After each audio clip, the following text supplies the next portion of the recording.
अतीक का होगा इनकाउंटर, हो गया बहुत बड़ा खुलासा, बाबा की सौगंध होगी पूरी। माफिया खुद कह रहा है मुझे मारने का ही है सारा प्लान। जब तक नहीं होगा माफिया का एनकाउंटर, चैन से नहीं बैठेगी बाबा की पुलिस। अतीक पर है योगी की खास नजर, एनकाउंटर तो होकर ही रहेगा। जब अचानक अतीक को जेल से पुलिस ने उठाया तो डॉन को मौत का डर सताया। कांपते हुए बोला माफियागिरी बची नहीं, बिना मतलब रगड़ा जा रहा हूँ। इधर जैसे ही अतीक अहमद की गाड़ी में ब्रेक लगा, अतीक अहमद हाथ जोड़कर पुलिस वालों के आगे गिड़गिड़ाकर बोला, सरकार मुझे गोली मत मारो। अतीक के मुंह से ये बात सुनकर गाड़ी में बैठे दीवान भी हंस रहे थे और एक ही बात कह रहे थे, तुम वही हो ना जिसको देखकर बड़े बड़े लोग कांप जाया करते थे। जिस पर अतीक अहमद मुस्कुराया और कहा, साहब ऐसी बात नहीं है। अतीक अहमद को बैठने के लिए पूरी सीट मिली थी, लेकिन वो गाड़ी में नीचे लेटा हुआ था। साबरमती की जेल से प्रयागराज पुलिस उसे लेकर आ रही थी, लेकिन तभी अचानक रास्ते में ब्रेक लगता है और अतीक अहमद डर के मारे कांपते हुए पुलिस से यही पूछता है कि क्या हुआ क्या हुआ। मुश्किल से पुलिस उसे समझाती है कि गाड़ी में कुछ खराबी आई है, चलो नीचे उतर जाओ। लेकिन अतीक अहमद पुलिस के लाख कहने के बाद भी नीचे उतरने को तैयार नहीं हो रहा था। उसे पल पल बस एक ही डर सता रहा है कि कभी भी उसका एनकाउंटर किया जा सकता है। अतीक अहमद इस समय थर थर कांप रहा है। जो माफिया कभी लोगों को मौत बांटा करता था, वो माफिया अब खुद की मौत सामने देखकर हर दिन तिल तिल कर मर रहा है। योगी आदित्यनाथ के विधानसभा में माफिया को मिट्टी में मिलाने की कसम खाने के बाद तो जैसे अतीक के बुरे दिन शुरू हो गए। अतीक की जिंदगी में सब कुछ ठीक चल रहा था,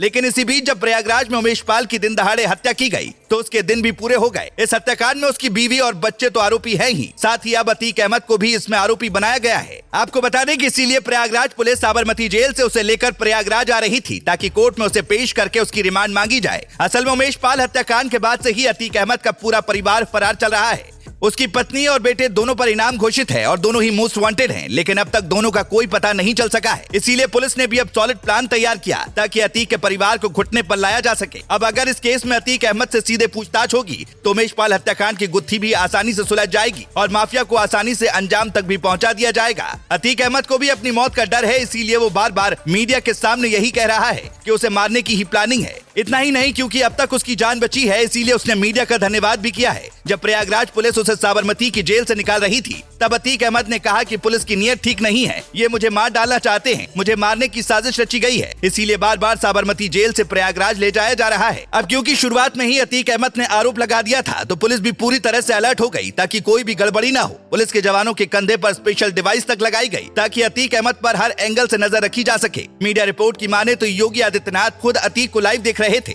इससे पहले प्रयागराज में अतीक अहमद को उमेश पाल के अपहरण के मामले में पेश किया गया था, जहां उसे उम्र कैद की सजा सुनाई गई, लेकिन इस बार उमेश पाल की हत्या के मामले में उससे पूछताछ होगी। इतना ही नहीं, अतीक के भाई अशरफ को भी इस केस में आरोपी बनाया गया है। पुलिस उससे भी पूछताछ करेगी।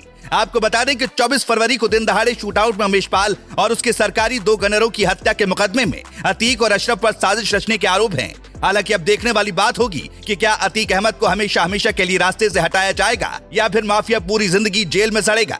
लेकिन इसमें कोई दो राय नहीं है कि जब से योगी आदित्यनाथ ने माफिया को मिट्टी में मिलाने की सौगंध खाई है, तब से चुन चुन कर माफिया और गुंडों पर बुलडोजर चलाया जा रहा है। Bureau report.